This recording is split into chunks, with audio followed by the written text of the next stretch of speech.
Dorman. I'm the Community Engagement Coordinator for the Princeton Public Library, and it's my great pleasure to introduce tonight's author talk with Maya von Rossum. I want to start by thanking you for joining us both in person in our community room and virtually on live stream. Tonight's program is being recorded and will be available on the library's YouTube channel. Tonight's hybrid multi-platform event will run for about an hour, and there will be an opportunity for members of the audience to ask questions. We will manage the Q&A function on the live stream, and for those here in person, you can simply raise your hand and we'll bring you the microphone. I'd like to quickly mention that this room is T-coil enabled, so if you have a T-coil enabled device, please feel welcome to switch them on at this time. To make sure the system works, everyone who is speaking needs to speak into the microphone. If you'd like to buy a copy of the book, which we strongly encourage you to do, The Green Amendment, The People's Fight for a Clean, Safe, and Healthy Environment, you can do so from our favorite local bookstore, Labyrinth Books, for $20 here. It's now my pleasure to introduce Delaware Riverkeeper Maya von Rossum. She is the founder of the Green Amendments for the Generations, a national nonprofit organization dedicated to inspiring passage of green amendments in every state constitution across our nation, and also to federal level when the time is right. Green amendments, a term coined and defined by Maya in our 2017 award-winning book, recognize and protect environmental rights on par with other inalienable civic and political freedoms. Albuquerque's The Paper recognized Maya in 2021 as the mother of the Green Amendment. She is also the Delaware Riverkeeper, leading regional advocacy organization, the Delaware Riverkeeper Network, for over 30 years. The network works throughout the 4 states of the Delaware River watershed, New York, New Jersey, Pennsylvania, and Delaware, and at the national level using advocacy, science, and litigation to protect the Delaware River and its tributaries. Von Rossum is skilled as an author, environmental attorney, strategist, community organizer, facilitator, coalition builder, and manager. Please join me in welcoming. With that kind introduction, I feel like I should leave. Come on. Lest I disappoint. No chance. I really want to thank the library so much for having me here to talk about the book. And I want to thank Labyrinth Books, who really is an amazing bookstore. I've shopped there myself, and I think they're wonderful. And you here in the Princeton community are very, very lucky to have them. So you've heard about my bio. I think the only thing that I really want people to know about me that I think is really important from this bio is to know that I've been doing environmental activism and served as an environmental attorney for 30 years now.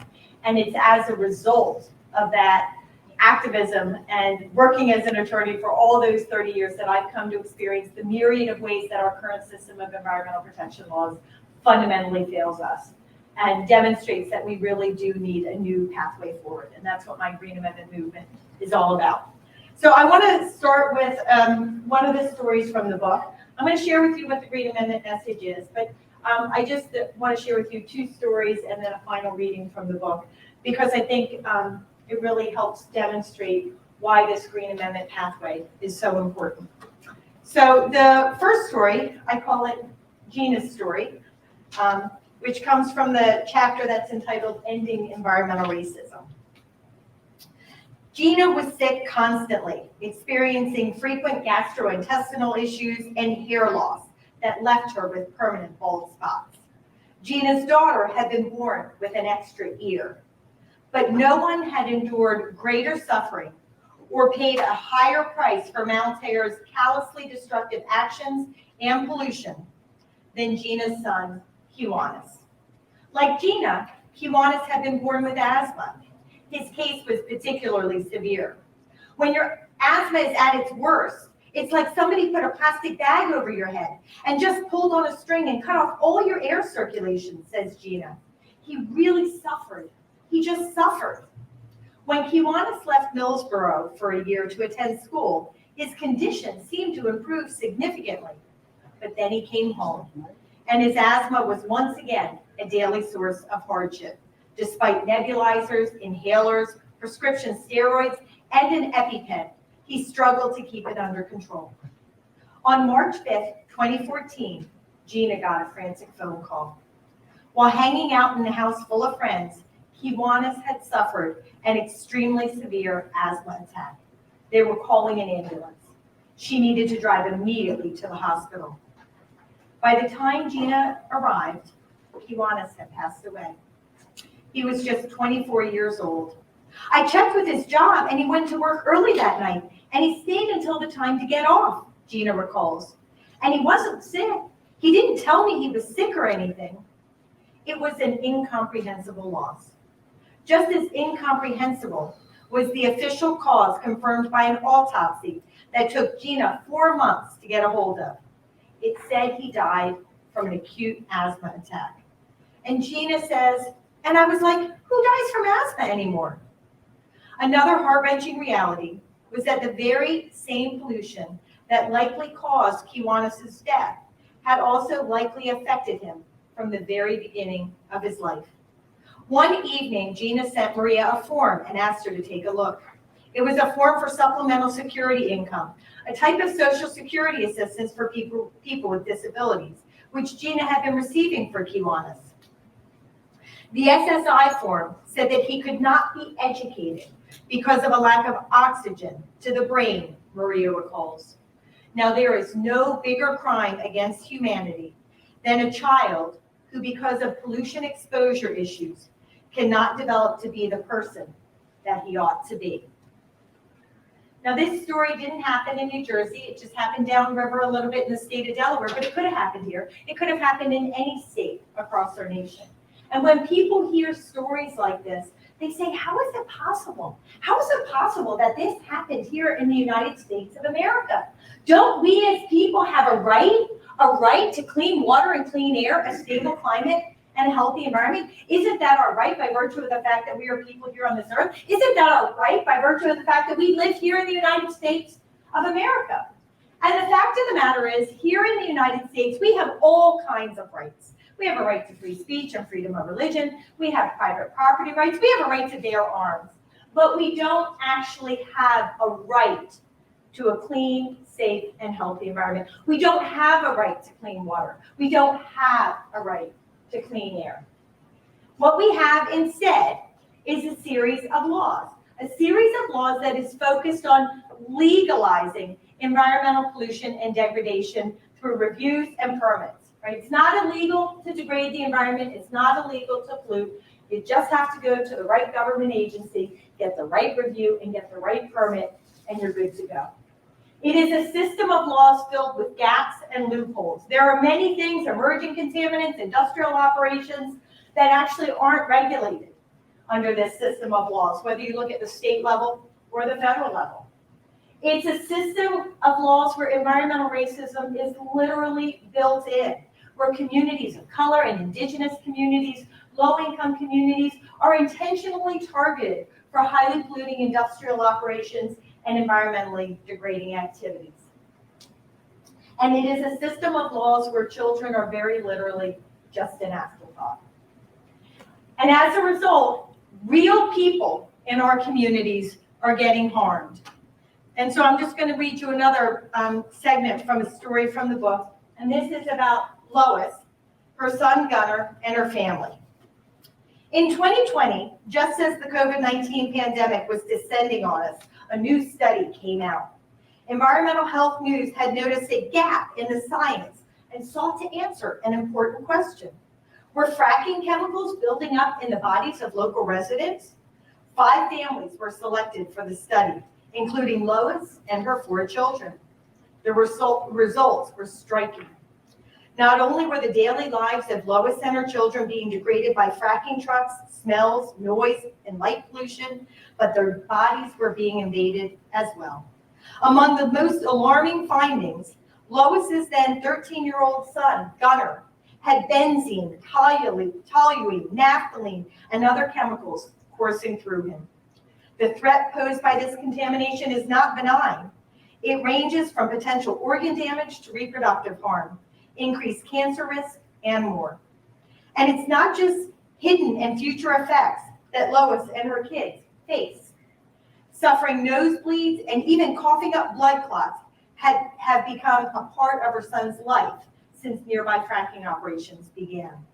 By 2021, there were 1,584 wells drilled or being drilled in the 861 square mile landscape that is Washington County, where the Bauer Bjornsons live. As Lois recounted to Environmental Health News, fracking just completely encompasses us. It's not like we can look to our right or look to our left and say it's not there. And everywhere my children go, school or wherever, it's there too. My Vim is the same age as Lois's Gunner. I can't help but worry about him and his future and what fracking is doing to it. What will the earth be like when he grows up? What harms is industry already inflicting that we may not know about? I worry.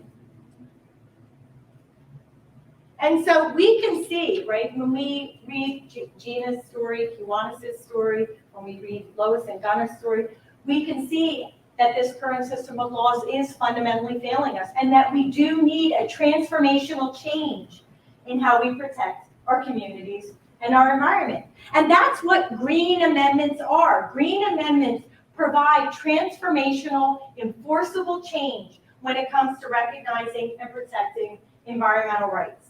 What green amendments do is they literally lift up our rights to clean water, clean air, a stable climate, and healthy environments, so that they are given the same constitutional recognition and protection as all the other fundamental rights we hold dear, all those other human, civil, and political rights that we cherish throughout the entirety of our lives and throughout the entirety of our society. Things like the right to free speech, freedom of religion, things like the right to bear arms and private property rights. We all know how powerfully those rights are protected because they are recognized and protected in the Bill of Rights section of our state and federal constitutions.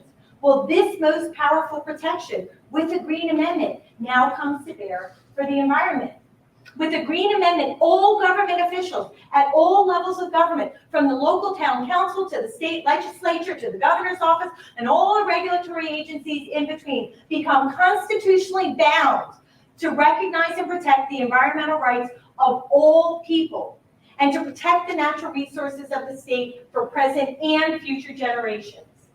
With constitutional green amendments, the rights of all people, regardless of race, ethnicity, tribal membership status, wealth, geography, gender, all people have the same right to a clean, safe, and healthy environment. And so all government officials become constitutionally bound to protect the environmental rights of all the people and to do so equitably. And future generations get protected too. When you have the right placement and the right language, which is what a green amendment is in terms of environmental rights, we ensure that the rights of future generations are in fact respected and protected. It's not just a pretty aspirational idea that future generations have a right to a healthy environment and that we need to protect those rights. With a green amendment, that right of future generations becomes real and becomes enforceable under the Constitution, under the law. Green amendments empower people and they strengthen our laws. We strengthen the legal protections that we have on the books today. All the laws that already exist now have to get interpreted through the lens of constitutional environmental rights. So it really strengthens how the existing laws are interpreted and applied by our government officials. It provides a powerful foundation for new protections. So where there are gaps in the law and loopholes, right, that need additional strength, that need additional laws passed, well, now legislators and people can turn to the Green Amendment and say, hey, the people of the state of New Jersey, the people of our nation have a right to a clean, safe, and healthy environment. I'm going to pass this new law or this new regulation, right? So I'm going to ensure that this unaddressed issue now gets addressed. But while our government officials are doing the work of making the laws catch up and pass new laws where they're needed, if there are in fact existing gaps in the law, green amendments can help fill those gaps. And we can look at the issue of PFAS as a really good example of that. PFAS are per and polyfluoroalkyl chemicals. It's a man-made family of chemicals that are found in all kinds of things, right? They're found in Teflon pans, stain-resistant clothing, and carpeting. In popcorn bags, right? And they're used in firefighting foams that are used by the Department of Defense. PFAS right now are proliferating throughout the environment, right? They're contaminating drinking water supplies and environments throughout New Jersey and across our nation. We have PFAS, this cancer-causing man-made family of chemicals found in all aspects of our environment and in people's bodies, because of an absence of law or regulation. There were no state laws, there were no federal laws to prevent this man-made family of chemicals from being used in a way that allowed it to just very easily slither into the environment and therefore into our drinking water supplies and into the bodies of people. But when PFAS were being used in those early years and the science started to show that they created a real problem, if people had a right to clean water and healthy environment, they could have turned to the Constitution to take meaningful action to force the government officials of this state, of states across our nation, to put in place meaningful protections to prevent that proliferation of PFAS. Stop the harm before it started. Instead, now we're decades in and lives are being devastated across New Jersey and across our nation. With constitutional green amendments, when people can demonstrate that our current system of laws are fundamentally failing us because they're not being properly interpreted and applied by our government officials, because they don't exist, because there's a gap, because of how those laws are written, they result in environmental racism, right? And the sacrifice of communities of color. Well, if there's a constitutional green amendment in play and you can demonstrate these things are happening, you can get immediate access to the courts to seek a remedy. And green amendments are really empowering for activists, because now activists who are fighting for the environment are not just fighting for the environments and the communities they love, but we are fighting for a constitutional right to a clean, safe, and healthy environment. It transforms the way advocates and activists think about their advocacy, because they are now fighting for what they believe in, but they are also fighting for this constitutional right. And it also transforms the way activists are thought about by the people on the decision-making dais. Now, when activists for the environment come forth and they speak their powerful and beautiful words about why the river should be protected, or why the forest should be preserved, or why the toxic site should be cleaned up, no longer can the decision-makers on the dais just cross their arms, roll their eyes, and not pay attention, because they don't happen to agree with your personal opinion about whether or not these critical environments should be protected. No, now they have a constitutional obligation to listen to you, to ensure that your constitutional right to a clean, safe, and healthy environment is being respected and protected. You are now a constitutional advocate. And so those government officials have to view you differently, have to listen to you more respectfully. The Green Amendment movement is a nationwide movement that's starting at the states first. We are going state by state by state, seeking and securing constitutional environmental rights amendment. And at the same time, we're laying the foundation of awareness and knowledge that's going to be necessary to ultimately pass a federal Green Amendment.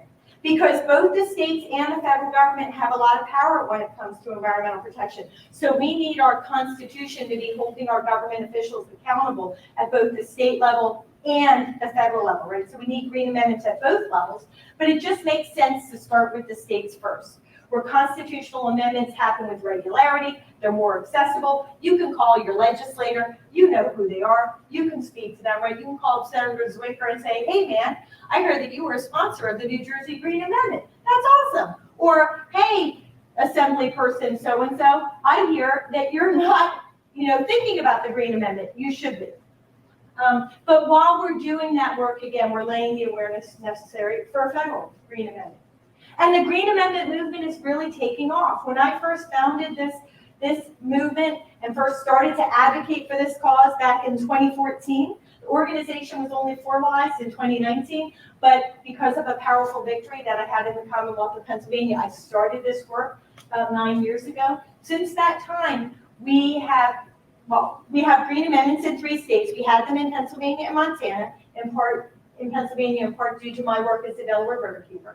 Had them in Montana. Last year, we secured a green amendment in the state of New York. It was actually passed in November 2021, but it went into play January 1 of 2022.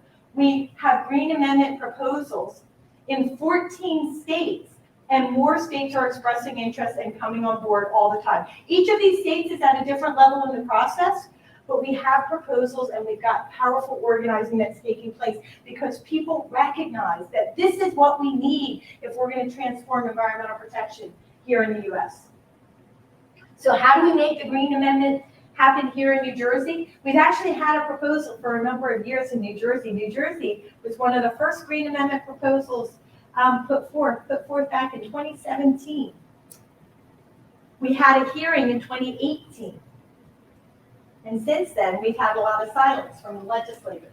So how do we make that? How do we turn that around and make it happen in New Jersey? Well, we make it happen through you, right? Through the people of New Jersey coming together to seek and secure the passage of a constitutional green amendment. We have people of all kinds from across the state that are working together. We have elders, we have youth, we have faith, we have people of all races, creeds, colors, level of wealth that have come together to advocate for this. But we need more and more. We need every person in the state of New Jersey to be demanding a constitutional right to clean water, clean air, and a healthy environment.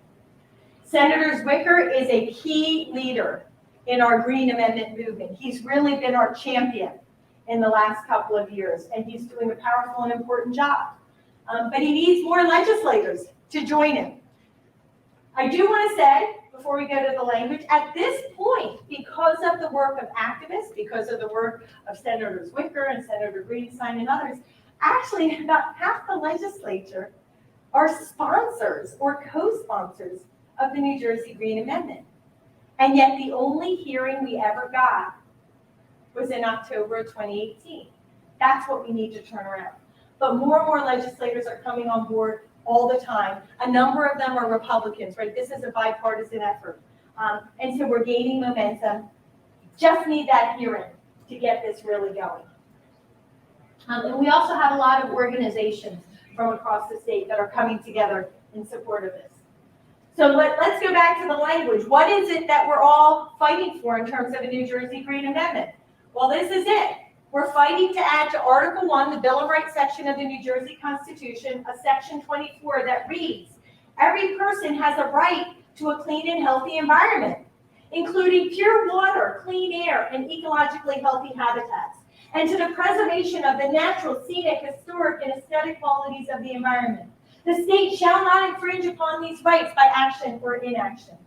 The state's public natural resources, among them its waters, air, flora, fauna, climate, and public lands, are the common property of all the people, including both present and future generations. The state shall serve as trustee of these resources and shall conserve and maintain them for the benefit of all people.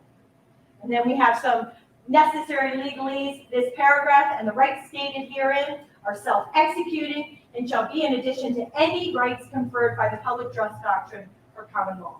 So that's what the New Jersey Green Amendment would look like if it was added to the New Jersey Constitution. We really want and need people to get active, and there are a lot of ways to get active. We have a website, www.njgreenamendment.org, but we also have a new app, right, that you can get on your phone by typing in, I don't have my phone up here, Green Amendments FTG. Whether you're Android or Apple, you can put that app on your phone, or by going to the GAA Action or GA Action app, the bit.ly link, you can get on the app.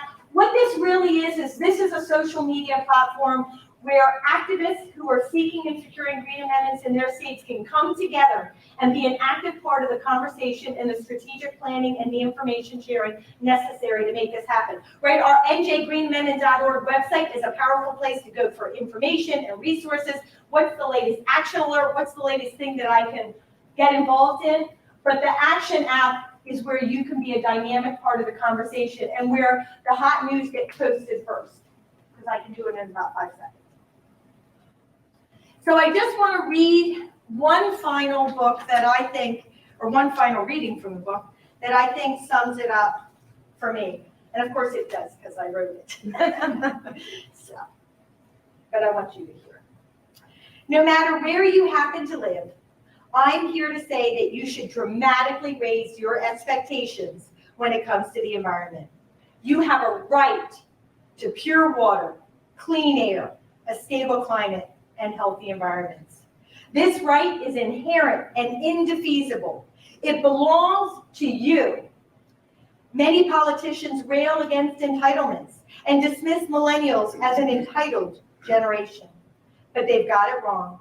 Entitlement is not a dirty word. It is a recognition of rights. And make no mistake about it, when it comes to the environment, you are entitled. And so that really is the message of the book, but you just got it in summary. But so with that, one, I hope that you'll be part of the Green Amendment movement. Two, I hope that you'll view the book as a powerful and important resource. Three, I hope you'll go to njgreenamendment.org and to our new app and really become actively engaged in the Green Amendment movement. And 4 or 5, I'm happy to answer any questions. Great, thank you so much. Can I start with a question? You've been doing this for a long time, and have been a really amazing advocate for our waters. What was your aha moment in terms of we need this? The Green Amendment? Yeah. So I actually tell the story in the book.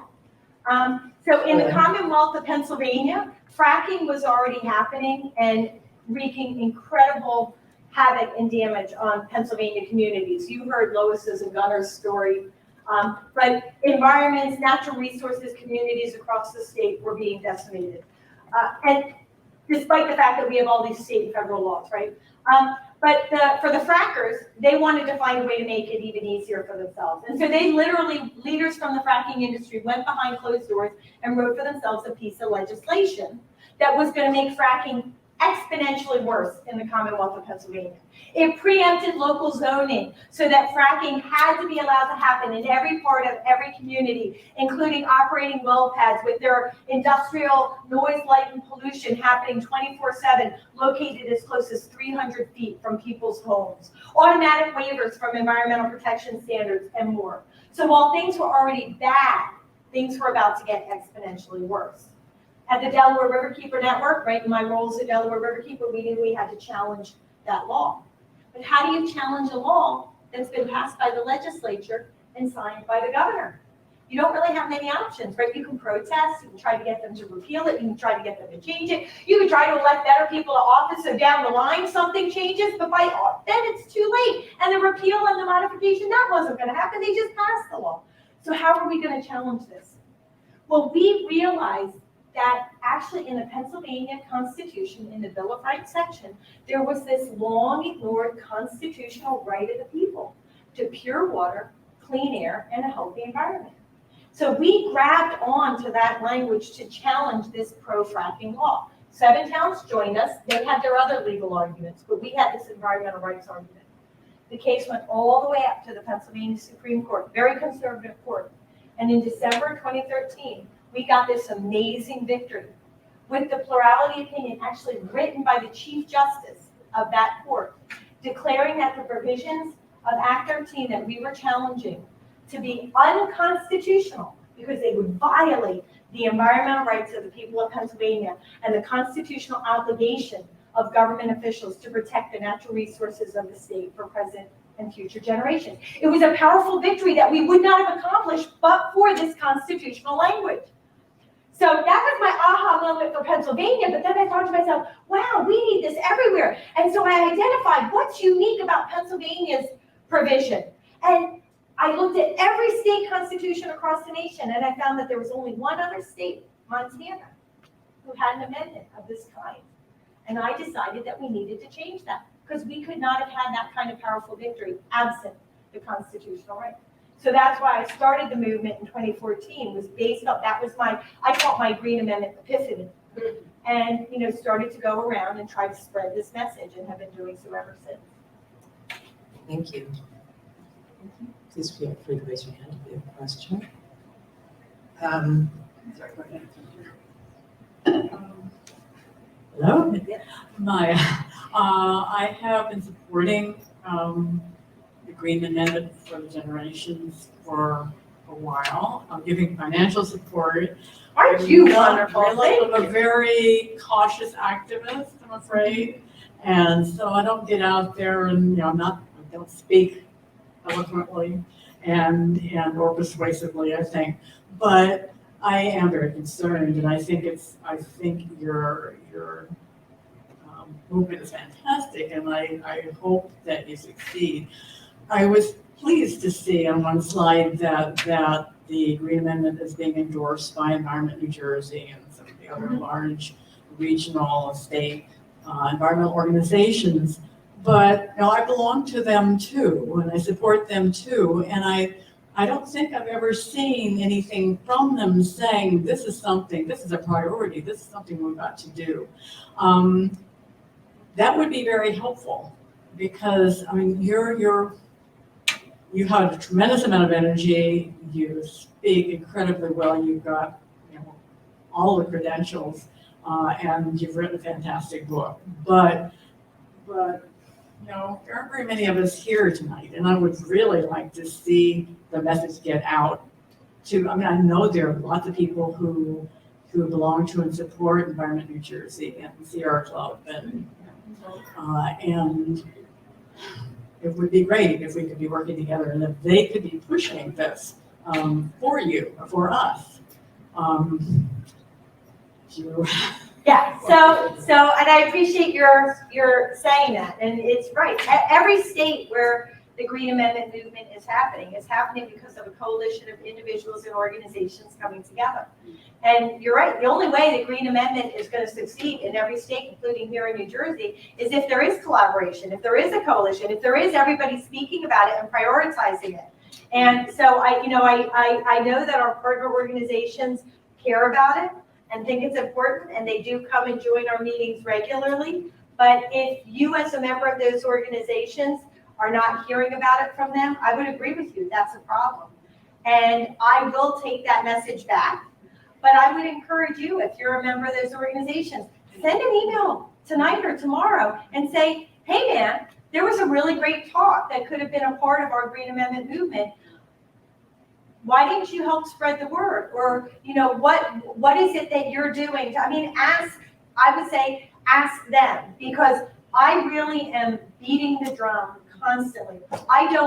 As you said, I can't do this alone. You and I can't do this together. 10 people, hundreds of people can't do it. We need the whole state and all the environmental leaders in the state coming together, because there's something in this for everyone. I don't care if your priority is water, air, education, environmental justice, toxic sites, whatever it is. If that's your priority for the environment, you get power and benefit from passage of a Green Amendment. And that is one of the things that's so wonderful about this. It's all of us able to come together in common cause to fight for something positive. So often in the environmental movement, we're fighting against this bad thing and against that. Stop this, no to that, don't do this, but do that. This is something positive we can all fight for together. So I agree with you, and maybe you can help me deliver that message. And everybody else listening and watching, help deliver that message. Other organizations you're a part of in New Jersey, ask them, why are you not being more proactive and vocal on this? We need it. No, I'm probably going to get in trouble with them.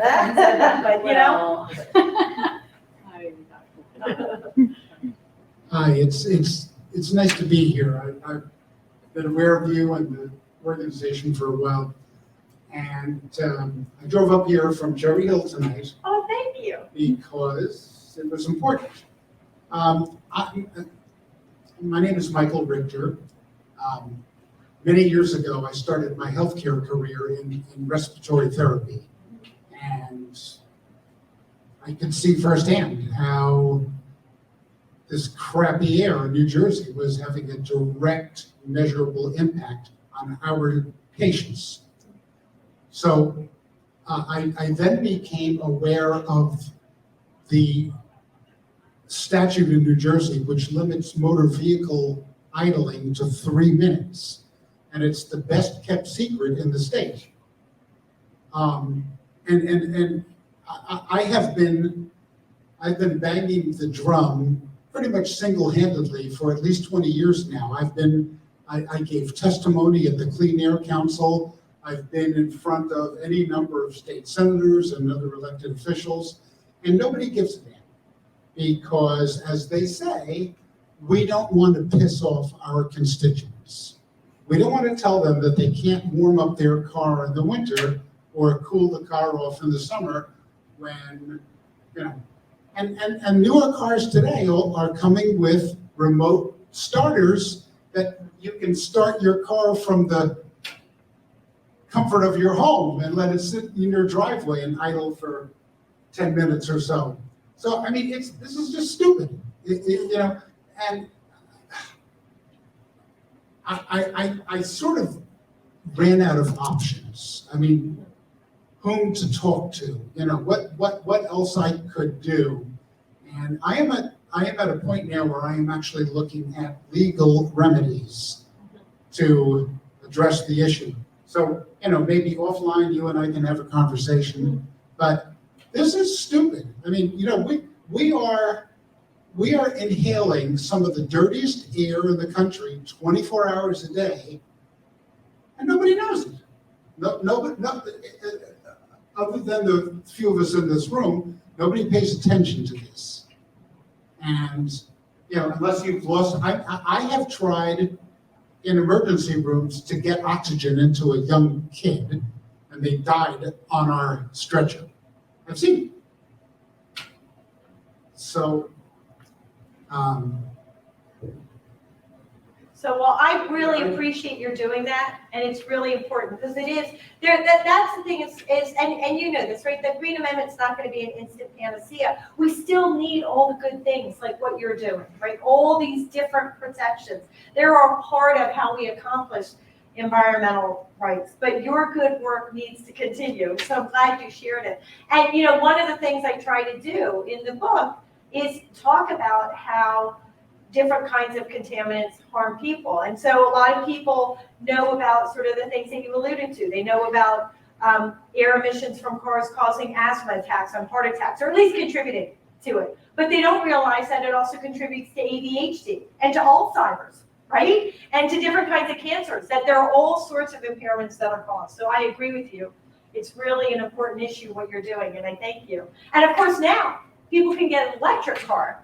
And you can start the electric car from the comfort of your own home and not be spewing those emissions. And so that's one of the reasons also, just another argument for advancing solutions to the climate crisis. Maybe not this evening, but another time. I'd like to just, you know. Yep, have a connect.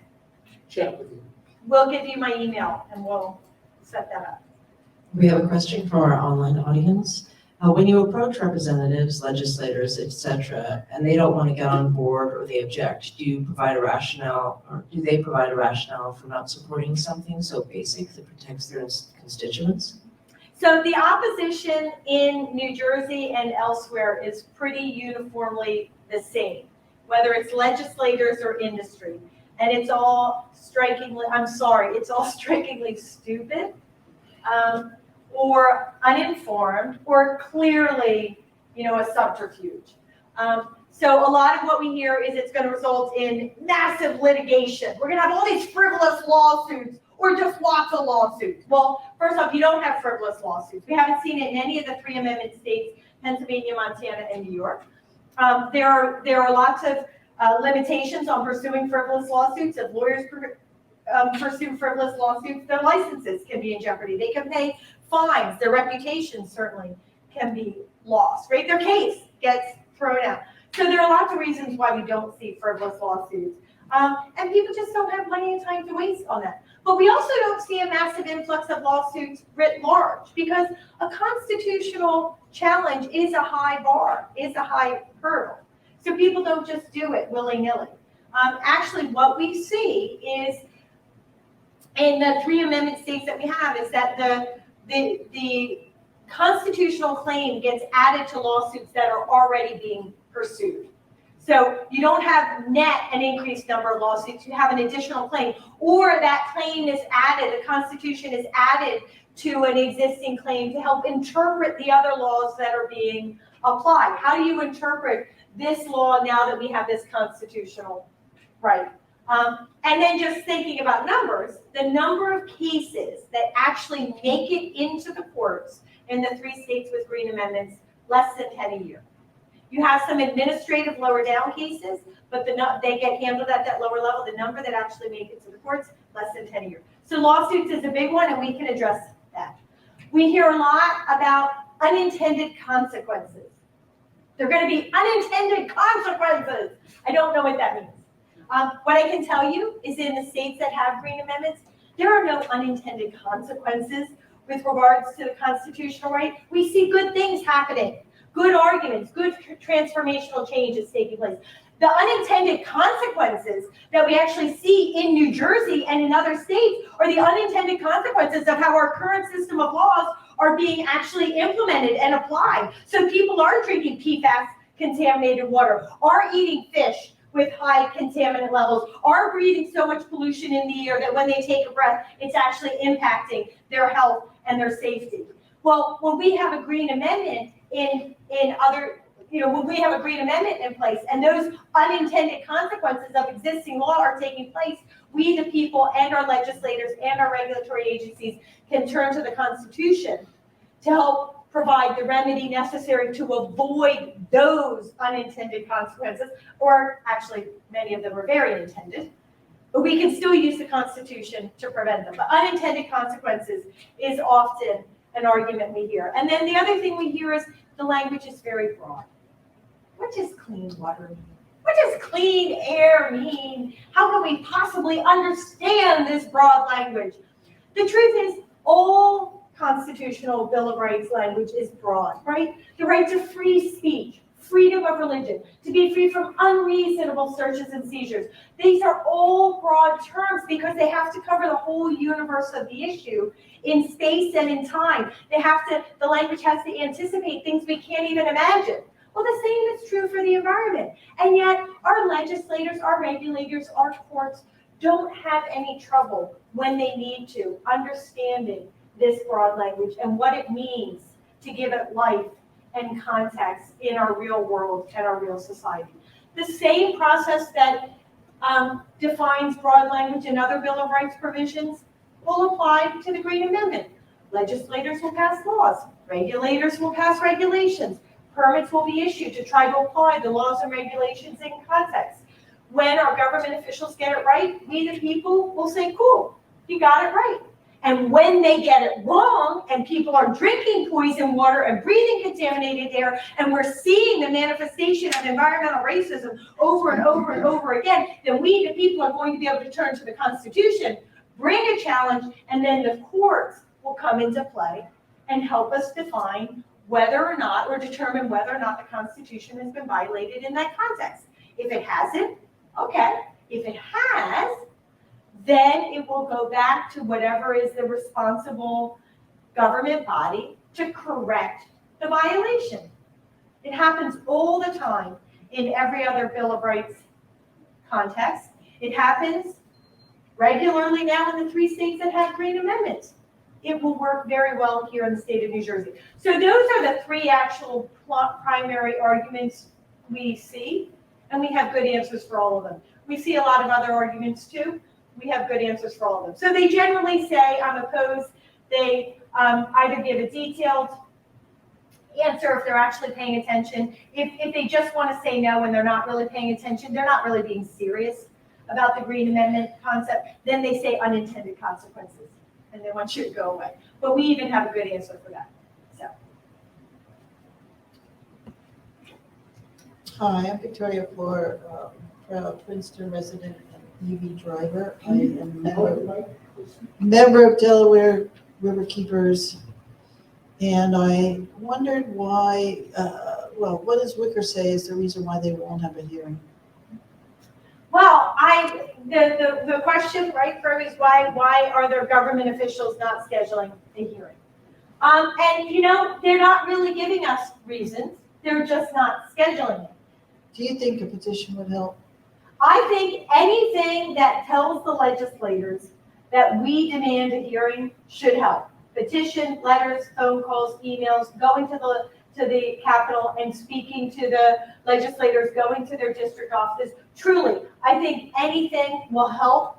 Our focus right now is to get a hearing, because if we can't get a hearing, the people can't testify, and the legislators can't and don't vote. If the amendment is not passed out of committee, it goes nowhere. So that hearing in the committee level is essential if we want to ultimately get to this. Has any group gotten on the agenda lately to demand a hearing? So all of our collaborative efforts right now with our partners really are focused on how are we demanding, focused on different ways to demand a hearing. We recently had a lobby day. We brought people to the Capitol, getting them to speak one-on-one with legislators. The New Jersey Student Sustainability Coalition, it's a great youth coalition. They're part of our leadership team. They did a fabulous job along with others. We have letter writing campaigns. Right now we're focused very much on getting resolutions from municipalities. We're thinking if our legislators won't listen to the people, won't listen to their constituents, maybe they'll listen to local government. So we have a big effort going on right now to encourage people to go to their local town councils and seek a resolution in support of the Green Amendment. And if you want to do that in Princeton or anybody else listening wants to do that in their community and they get in touch with us at Green Amendments for the Generations, we will help you with whatever presentation, whatever ask, whatever resolution language. So that's a big focus right now to try. We think that the legislators might listen to town council members. Letters to the editor to really raise up the message. So it's if they get a lot of calls and emails and things, often legislators will pay attention, but that's all happening in the quiet darkness of their office that the rest of us can't see. But if there are letters to the editor, it's a little bit harder for legislators to ignore the public outcry. So we've had some letter to the editor training efforts. So that's a big one. But if people get on the Action app, or if they go to the Take Action page of the website, you'll find different things that we're doing to try to lift up that call for a hearing. I tried to copy the app and you took it away. Could you Oh. pick it up? Sure. We have info cards on them back here too. Yeah. So if you're doing it on your phone, go to the App Store and type in Green Amendments FTG, and you'll get it on the App Store. If you want to do it on your computer, this is the link. If you go to the website njgreenamendment.org and you go to the action page, you will find links to the app, both for your phone and for your computer. So we try to put it all over the place. And as Bridget said, we have it in the handouts in the back as well. And so you can do a little QR code and get there. Speaking of unintended consequences, as I said, I got active with clean air many years ago, and I did many presentations to many different groups. And a light went on for me when I was in my 20s, in the 70s, we had the oil embargo, and we were doing gasoline stations, filling up your car on odd or even days, depending on the last digit of your I license. remember that. Yeah, and so there was a study done about the unintended consequence of the idea. For those of you who don't know, the idea was that you were supposed to get your gasoline limited to save fuel from having to be imported from OPEC. But the unintended consequence was that some studies were done that showed the direct impact on the reduction of air pollution in Houston. They reduced their consumption by 1 million gallons in 1 year. And I forget what that equated to, but the impact on lowering, hydrocarbon emissions was very impressive. Yeah. So there are lots of good unintended consequences. Yes, and that's the thing, it's unintended consequences. And I was on an NJ Spotlight panel for talking about Delaware River issues in my Delaware Riverkeeper role. And, we were hearing this unintended consequences nonsense. And I was just reflecting in that moment, why is it every time we try to do something good, we have to worry about negative unintended consequences. Unintended consequences of constitutional environmental rights, right? Unintended consequences of a new law that's going to help reduce pollution. Unintended, all that unintended consequences. But yet, when there's a new industry like fracking, when there's a new contaminant like PFAS, when we want to suddenly start having more LNG export facilities down in Gibbstown, right? And all of these things, then we never have to worry about unintended consequences. Then we just need to act fast and we need to get it done, right? And so it's very clear when we look at the reality of what's happening in the world that unintended consequences is just an excuse for somebody who wants to say no but doesn't know how to. Right? But we know that the only consequences that come from constitutional green amendments in the states that have them have been good, positive consequences. If anything, they haven't done as much as people want fast enough, because it's a constitutional amendment and it takes time. The law takes time to evolve, right? And people want more action faster. But the action that we see is good and it's positive and it's making a difference. So I'll take those unintended consequences. Do you want to, I guess you could choose to answer this or not as a closing question. You've got all these states that are in various shades of green, some very solid. And for you, sort of choose your own adventure question, like what has surprised you the most in this journey of trying to get the Green Amendment passed? Or what has given you the most hope? So what gives me the most hope is how quickly it resonates with people.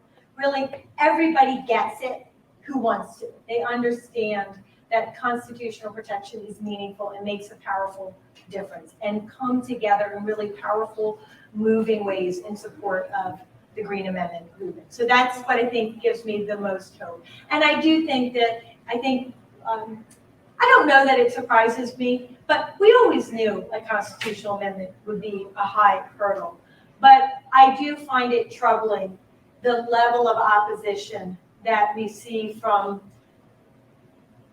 corners of the world that we don't expect. Like supposed renewable energy industries have now come out with a talking point against the Green Amendment, which is totally false, right? I guess the thing that surprises me is how willing people are to blatantly lie in order to oppose something. But of course, that seems to be part of our modern society, and I don't know why the Green Amendment would be any different. But the more important part is the positive, right? This is powerful, it's important. Every time we see a legal decision that moves the ball, there was just another legal decision that just came out in the last week in the Commonwealth of Pennsylvania, which was powerful and important. And so I think what gives me the most hope are the good precedents that are being set, and good people that are coming together for whom this really is that transformational, powerful path that we want to get behind together and that people are willing to prioritize. Great. Great. Thank you so much. Thank you for coming. And please.